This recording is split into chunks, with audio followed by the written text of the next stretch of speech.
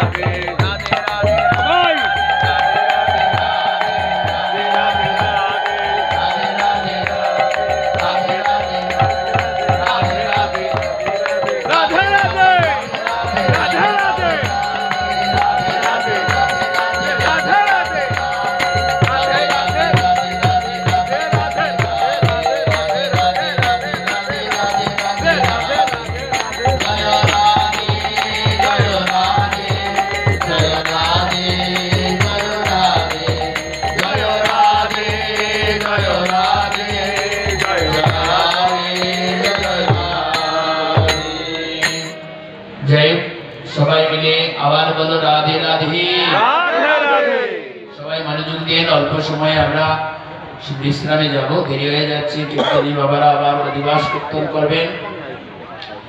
আজকের যে আলোচনার পর্বটা হলো হরিনাম সংকীর্তন।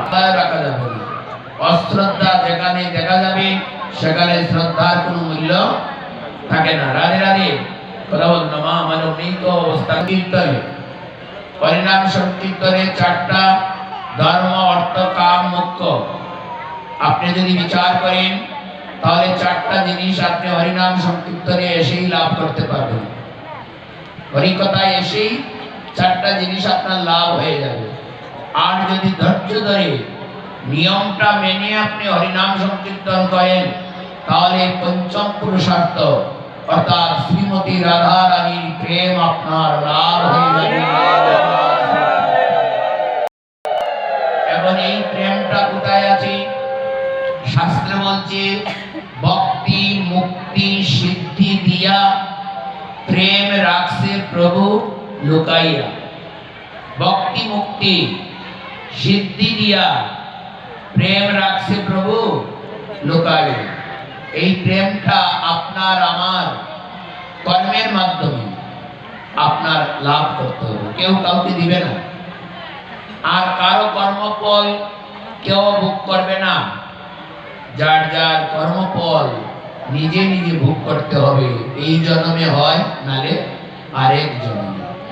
যদি কর্মফল থেকে রক্ষা পেতেন তাহলে গঙ্গার গর্ভে জন্ম নিয়েছিলেন মহামহিম বিশ্ব।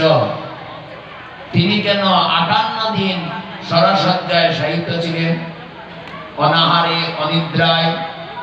তিনি তো গঙ্গার গর্ভেই জন্মগ্রহণ করলেন। গঙ্গা তো পবিত্র, গঙ্গার পবিত্রের গর্ভে জন্মগ্রহণ করে সারা জীবন কষ্ট করে 58 দিন সরসজ্জায় শায়িত হলেন। সর্বশেষে তিনি ঘোষণা করে গেলেন, হে মাধব, হে বাসুদেব, আমি গত 100 জন্মে কোনো অপরাধ করি নাই, কিন্তু কোন জন্মের কোন অপরাধের কারণে আজ আমার এই দুর্দশা, তার থেকে আমি কিভাবে লাঘব হব? উত্তরে বাসুদেব বলছিলেন, হে দাতুশ্রী, 100 জন্ম আপনার কোনো অপরাধ ছিল না। 100 জন্ম আমরা একদিন অপরাধ মুক্ত থাকতে পারি কিনা না নিজেকে জিজ্ঞাসা করুন। একদিন আমরা দিবানিশি হরিনাম করতে পারি কিনা নিজেকে জিজ্ঞাসা করুন। একদিন আমরা পরনিন্দা থেকে নিজেকে দূরীভূত করব, সেটা চিন্তা করেন কি? 100 জনম তিনি কোনো অপরাধ করেননি। 100 জনম তাকে কোনো অপরাধে টাচ করতে পারে নাই। ভগবান কৃষ্ণচন্দ্র বললেন, দাতশ্রী 100 জনম পূর্বে তুমি একজন চক্রবর্তী রাজা ছিলে। 100 জনম পূর্বে, এরা কথা বলো না, 100 জনম পূর্বে তুমি একজন চক্রবর্তী রাজা ছিলে। তুমি যখন মৃগয়ায় শিকার করতে যাও, তোমার রথে উঠার সময় একটা জঙ্গলে একটা সর্প তোমার চরণটাকে বন্ধন বেঁধে ফেলেছিল। তুমি সর্পটাকে লাথি মেরে তোমার চরণ থেকে অনেক দূরে ছুঁড়ে ফেলে দিয়েছিল। সর্পটা যেখানে গিয়ে পড়ছিল সেখানে বেলতলা, সেখানে তমালতলা, বেলের কাটা, তমালের কাটা সর্পের গায়ের উপরে বৃত্ত হয়েছিল। এই সর্প এই দিন মরে নাই, 58 দিন এই সর্প অনাহারে অনিদ্রায় 58 দিন এত কষ্ট পেয়ে সর্পটা মৃত্যুর কুলে ঢলে পড়ছিল। সেই দিনই তোমার কপালে 58 দিন শরশয্যায় থাকার কথা লেখা হয়ে গেছে। গত 100 জনম তোমাকে কোনো অপরাধে গ্রাস করতে পারে নাই, এই জনম তোমাকে গ্রাস করেছে। তারই প্রতিফল আজকে 58 দিন। 58 দিন দাতুশ্রী তুমি সরস্বচ্ছায় শহীদ। এ গোবিন্দ,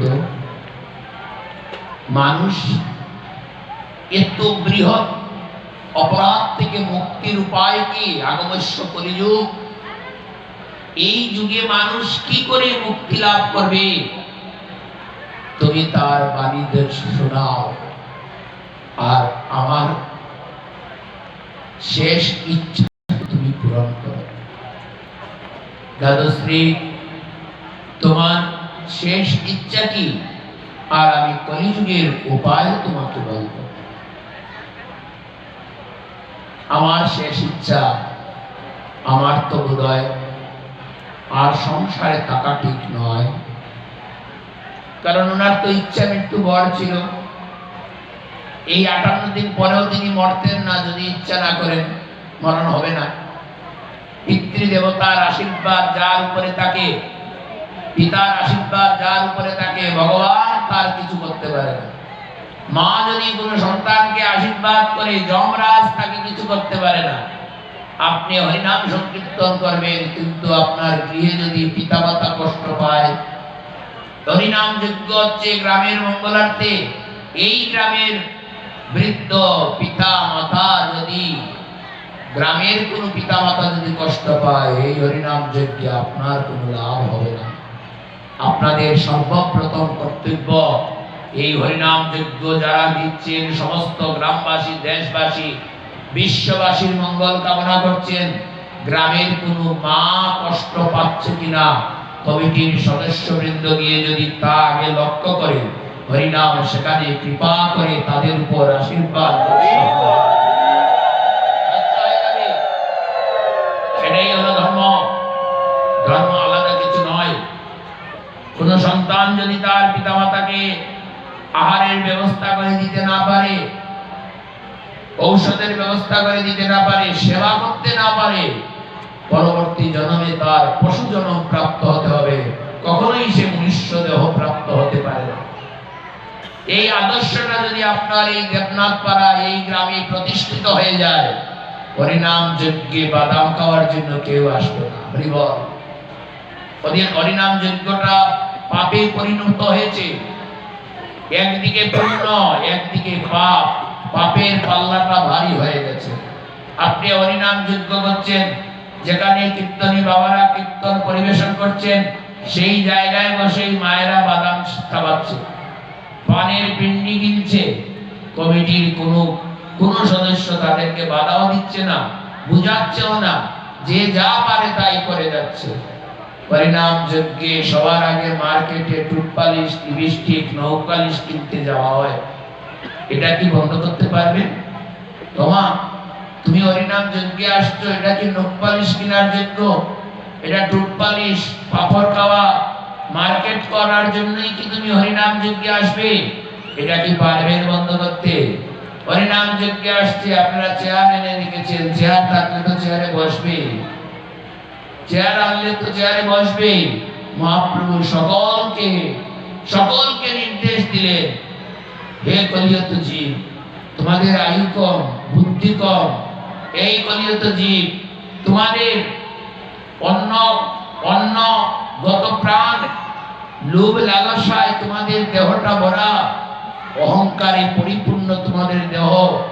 তোমরা মান চাও, যশ চাও, প্রতিষ্ঠা চাও, কিন্তু হরিনাম যজ্ঞে মান প্রতিষ্ঠা করার জন্য করো না।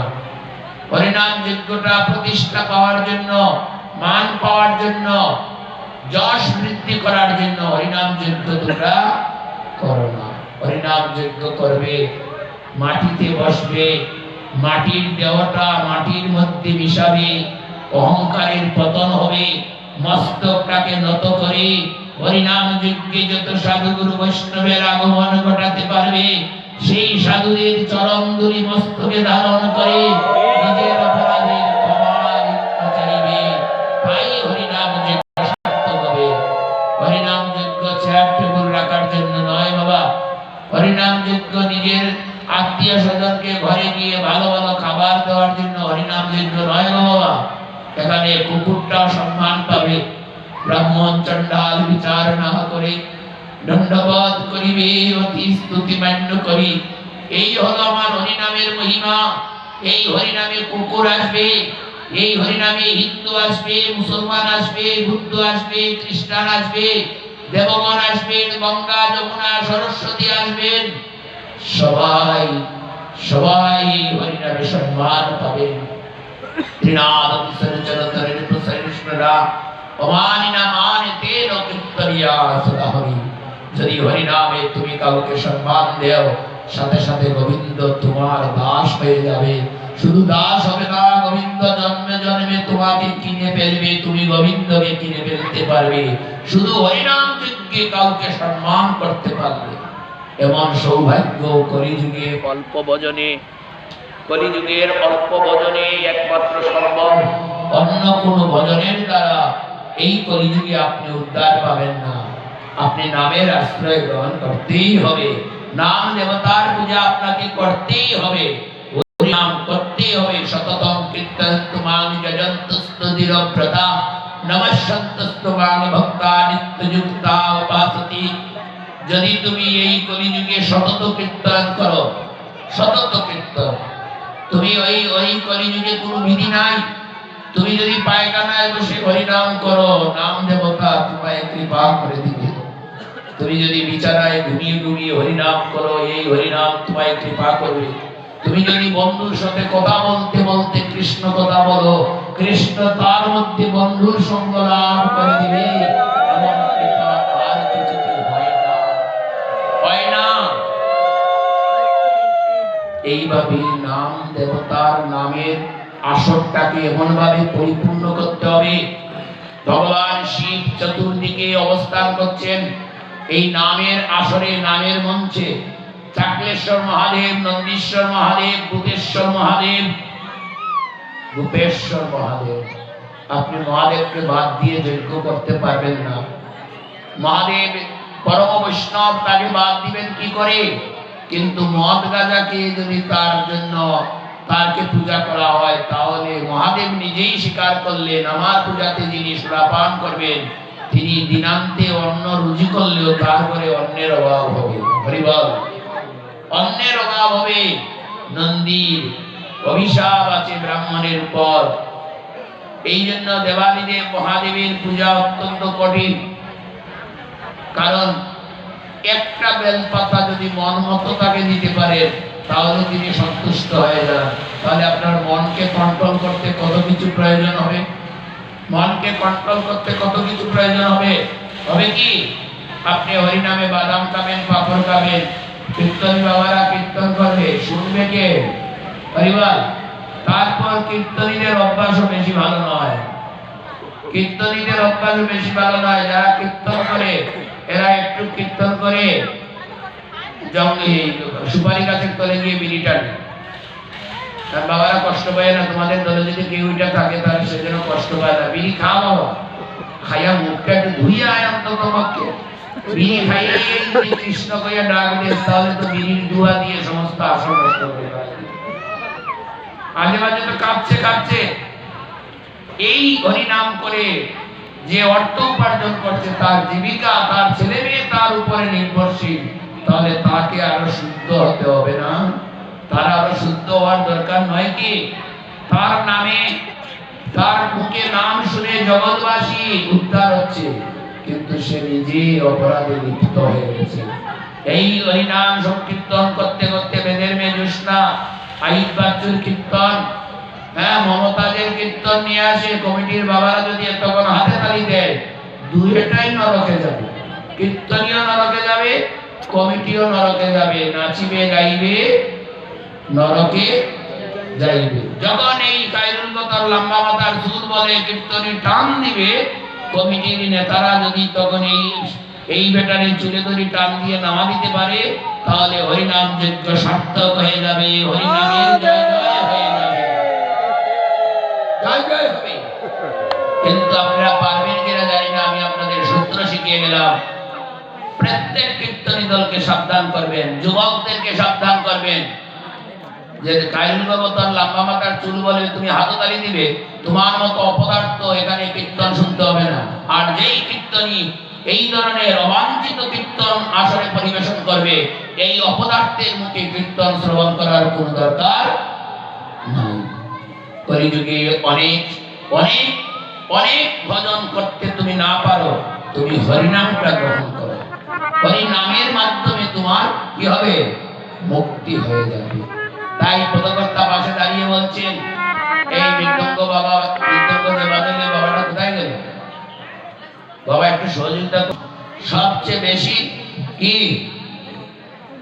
আলসিয়া, বল কথা শুনবে। এই মা তুমি যাও তো, গেট করে না, যাও বাড়ি যাও। তোমরা মা ভাগবতের দ্বাদশ স্কন্ধে স্পষ্ট উল্লেখ করছে, প্রতি কলিযুগের মানুষ প্রথম কি আলসিয়া, মানে অলস। তার প্রমাণ এখানে পাওয়া যাবে, এখানেই দেখাই দেবো। আমি কিন্তু কি নগদে বিশ্বাস, বৃষ্টি কমাই দিছি না? হরিবল দেখছো, আমি আমার পাওয়ার দেখাইলাম, তোমরা তোমার পাওয়ার দেখাও। হরিবল পড়তেছে, এগুলো পড়ুক, এগুলো ধরার মধ্যে পড়ে না। হরিবল।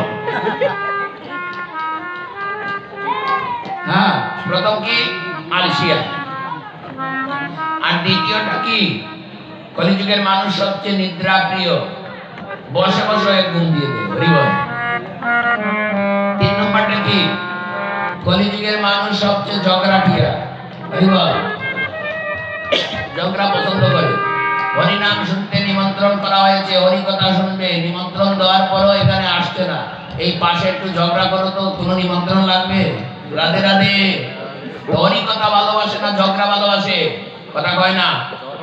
এখানে তো হরি কথা হচ্ছে, এখানে দেখো অনেকজন সরিয়ে শিখিয়ে বসে আছে, কখন প্রসাদ হবে আর কখন গিলবে আর বাড়িতে যাবে। কিন্তু হরি কথা শোনার লোকের অভাব। কিন্তু যদি পাশে ঝগড়া করে দুই একটা, একটু দূরে, বেশি দূর লাগবে না, শুধু যদি বলে আয় মার, এই হরি কথা রেখে সবাই এখানে চলে যাবে, তাহলে ঝগড়া ভালোবাসে, হরি কথা ভালোবাসে না। তাহলে আমরা প্রথম প্রমাণ করব এখানে কয়টা আলসিয়া আছে, কয়টা আলসিয়া আছে। ভগবান আমি তো বলতে পারবো না, গণার দায়িত্ব ভগবান তোমার উপর দিয়ে দিলাম। রাধে রাধে। যারা এই হরিনাম সংকীর্তনে আনন্দ মনে হরি কীর্তন করবে না, হাতাতালি দিবে না, চেয়ারে নবাবের মতো এমনি বসে থাকবে, দুই একজন আছে ওই তো দেখা যাচ্ছে, সারিয়ে যাবো না, পারলে আনবা আমাকে, না পারলে আনিও না। আসছি যখন গোষ্ঠী উদ্ধার করে যাবে। রাধে রাধে। এই দেখো এভাবে বসে আছে, দেখো ওই দেখো দাঁড়াই আছে একজন, হাত একেবারে আচ্ছা হ্যাঁ, কলির ভজন বড়ই সুজা।